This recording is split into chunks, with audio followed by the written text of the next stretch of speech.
Hello दोस्तों, आज के इस वीडियो में हम जानेंगे कि द्रौपदी यदि 5 पांडवों से विवाह नहीं करती तो क्या होता। महाभारत में द्रौपदी एक अहम किरदार है। द्रौपदी के जीवन और चरित्र को समझना बहुत ही कठिन है। उन्हें तो सिर्फ श्री कृष्ण ही समझ सकते हैं। द्रौपदी श्री कृष्ण की मित्र थी। मित्र ही मित्र को समझ सकता है। दरअसल ऐसा माना जाता है कि द्रौपदी ने 4 गलतियां की थी, जिसके चलते महाभारत का युद्ध हुआ था। पहली गलती, खुद के स्वयंवर में कर्ण को सूतपुत्र कहकर अपमानित करना। दूसरी गलती, दुर्योधन को इंद्रप्रस्थ में अंधे का पुत्र अंधा कहकर अपमानित करना। तीसरी गलती, जयद्रथ के सिर के बाल मुंडवाकर उसको अपमानित करना। और चौथी गलती, चीरहरण के बाद पांडवों को युद्ध के लिए प्रेरित करना।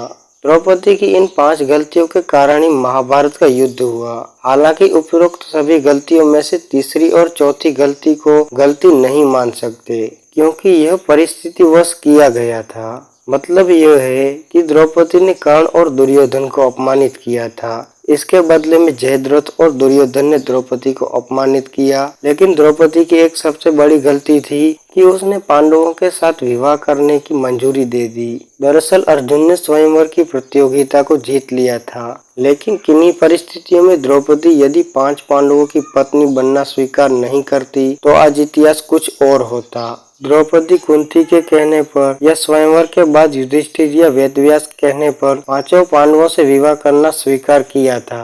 यदि द्रौपदी ऐसा नहीं करती तो अर्जुन की पत्नी होती। यदि वह 5 से विवाह नहीं करती तो स्वयंवर से वह कर्ण की पत्नी होती। तब महाभारत कुछ और होती। इस कथा के अनुसार द्रौपदी ने सभी पांडवों और श्री कृष्ण के सामने यह स्वीकार भी किया था कि मैं आप 5 से प्यार करती हूँ, लेकिन मैं किसी 6वें पुरुष से भी प्यार करती हूँ। मैं कर्ण से प्यार करती हूँ, परंतु जाति की वजह से उसे विवाह नहीं करने का मुझे अब पछतावा होता है। अगर मैंने कर्ण से विवाह किया होता तो शायद मुझे इतने दुख नहीं झेलने पड़ते। तब शायद मुझे इस तरह के कड़वे अनुभवों से होकर नहीं गुजरना पड़ता। मैं शिक्षित होने के बावजूद बिना सोच विचार किए गए अपने कार्यों के लिए पछता रही हूँ। उल्लेखनीय है कि इस कथा में युधिष्ठिर ने पांडवों के साथ हुए सभी बुरी घटनाओं और कर्मों के लिए द्रौपदी को जिम्मेदार ठहराया था।